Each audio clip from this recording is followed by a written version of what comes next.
എൻ്റെ എല്ലാ കൂട്ടുകാരും സുഖമായിട്ടും സന്തോഷമായിട്ടും ഇരിക്കുന്നു വിശ്വസിക്കുന്നു. ബഡ്റോസ്, അതായത് നേഴ്സറി ബഡ്റോസിലുള്ള ഒരു പ്രധാന പ്രശ്നമാണ് ഇലമുരടിപ്പല്ലേ.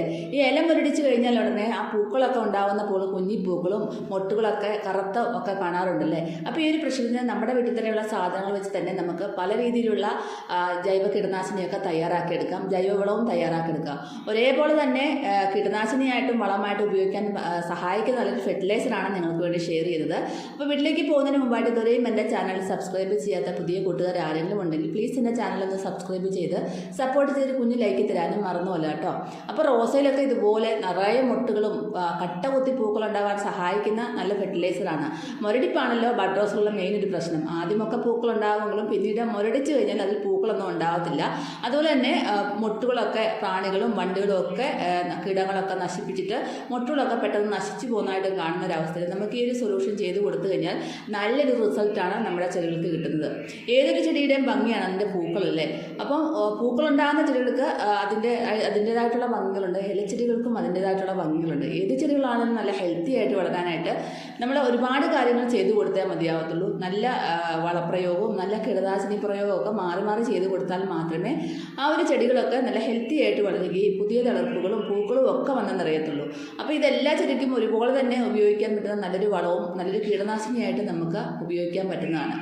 അപ്പോൾ റോസയുടെ മുരടിപ്പൊക്കെ മാറിക്കഴിഞ്ഞാൽ അത് ഇതുപോലെ നിറയെ മുട്ടുകൾ വരാൻ തുടങ്ങും, നിറയെ പൂക്കളും വരാൻ തുടങ്ങും. അപ്പോൾ നല്ല ഹെൽത്തി ആയിട്ട് നല്ല ബുഷിയായിട്ട് റോസയൊക്കെ വരണേ തന്നെ പ്രൂണിങ് അത്യാവശ്യമാണ്. അപ്പം പൂക്കളൊക്കെ ഒന്ന് കൊഴിഞ്ഞു പോകുന്ന സമയത്ത്, അതായത് കരിയാറാകുന്ന സമയത്തൊക്കെ ഒന്ന് പ്രൂൺ ചെയ്ത് സോഫ്റ്റ് പ്രൂണിങ് ചെയ്ത് കൊടുക്കേണ്ട അത്യാവശ്യമാണ്.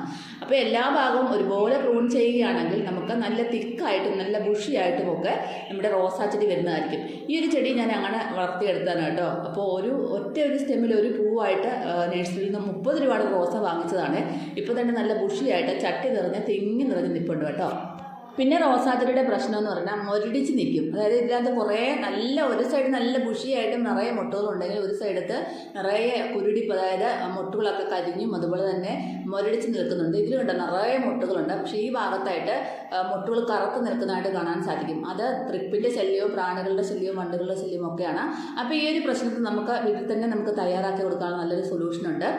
അത് നമുക്ക് കീടനാശിനിയായിട്ടും അതുപോലെ തന്നെ നല്ലൊരു ജൈവവളമായിട്ട് നമുക്ക് ഉപയോഗിക്കാം. അത് നമ്മൾ സ്പ്രേ ചെയ്ത് കൊടുക്കുകയും അതുപോലെ തന്നെ ചൂട്ടിൽ ഒഴിച്ചു കൊടുക്കുകയും ചെയ്താൽ നിറയെ മുട്ടുകളൊക്കെ ഉണ്ടാവും. അപ്പോൾ ഈ പ്രശ്നത്തിന് വേണമെങ്കിൽ നമുക്ക് 1 ടേബിൾ സ്പൂൺ മഞ്ഞൾപ്പൊടിയും അതുപോലെ തന്നെ 3-4 വെളുത്തുള്ളികൾ ചതച്ചിട്ട് അത് നന്നായിട്ട് അരിച്ചെടുക്കുക. അതിനൊക്കെ 1 ലിറ്റർ വെള്ളം ചേർത്തിട്ട് സ്പ്രേ ചെയ്ത് കൊടുത്തു കഴിഞ്ഞാൽ നമുക്ക് ആ ഒരു പ്രശ്നം മാറിക്കിട്ടും. സ്പ്രേ ചെയ്ത് കൊടുക്കുമ്പോൾ 2 ദിവസം ഇടവിട്ട് 3 പ്രാവശ്യം സ്പ്രേ ചെയ്ത് കൊടുക്കാൻ മറക്കല്ലേ. അപ്പോൾ ഇത് ഏത് ചെടിക്കും നമുക്ക് അതുപോലെ ചെയ്ത് കൊടുക്കാവുന്നതാണ് കേട്ടോ. പെറ്റൂണിയ നല്ല ബുഷിയായിട്ട് വന്നിട്ടുണ്ട്. അപ്പോൾ ഇനി നമുക്ക് നല്ലൊരു കീടനാശിനിയായിട്ടും വളമായിട്ട് ഉപയോഗിക്കാൻ പറ്റിയ നമ്മുടെ ആ ഒരു ഫെർട്ടിലൈസർ ഉണ്ടാക്കിയെടുക്കാം. അതിനായിട്ട് 1 ടേബിൾ സ്പൂൺ ഉലുവ തലേദിവസം വെള്ളത്തിലിട്ട് വെച്ചു. അതിനകത്തേക്ക് പിറ്റേ ദിവസം ബാക്കി വന്ന ചോറൂടെ കൂട്ടി നന്നായിട്ട് അരച്ചെടുത്തു. എന്നിട്ട് പുളിച്ച കഞ്ഞിവെള്ളം, നല്ലതായിട്ട് പുളിച്ച കഞ്ഞിവെള്ളത്തിലേക്ക് ഇതും കൂടെ ചേർത്ത് കൊടുത്ത് നന്നായിട്ട് മിക്സ് ചെയ്തെടുക്കുക കേട്ടോ. ഇതിനകത്തേക്ക് നമുക്ക് ഇനി ആവശ്യമുള്ള വെള്ളം ഒഴിച്ചു കൊടുക്കുക. അപ്പം നമുക്ക് ഒന്ന് അരിച്ചെടുക്കാം. ഇത് നമുക്ക് കീടനാശിനിയായിട്ട് ഉപയോഗിക്കണമെങ്കിൽ നമുക്കൊന്ന് അരിച്ചെടുക്കണം കേട്ടോ. ഫെർട്ടിലൈസറായിട്ട് ഉപയോഗിക്കണമെങ്കിൽ വരയ്ക്കാം, കീടനാശിനിയായിട്ട് ഉപയോഗിക്കണമെങ്കിൽ വരയ്ക്കാം. ഇപ്പം ചോട്ടിൽ ഒഴിച്ചു കൊടുക്കുന്നതാണെങ്കിൽ അരിച്ചില്ലെങ്കിലും പ്രശ്നമല്ല. എന്തെങ്കിലും ചോറൊക്കെ അരിയാതൊക്കെ കിടപ്പുണ്ടെങ്കിൽ അതിങ്ങനെ ചോട്ടിലൊക്കെ ഇങ്ങനെ കിടക്കും. അപ്പോൾ പ്രാണികൾ ഈച്ചകളൊക്കെ വരാൻ സാധ്യത കൂടുതലാണ്. അപ്പോൾ ഒന്ന് അരിച്ചെടുത്തിട്ട് അതിനകത്തേക്ക് ഒരു സ്പ്രേ ചെയ്ത് കൊടുക്കാനാണെങ്കിൽ 1 ലിറ്റർ വെള്ളം നന്നായിട്ട് ഡൈല്യൂട്ട് ചെയ്തിട്ട് നമുക്ക് റോസാച്ചെടികളുടെ ഇലകളിലൊക്കെ സ്പ്രേ ചെയ്ത് കൊടുക്കാം.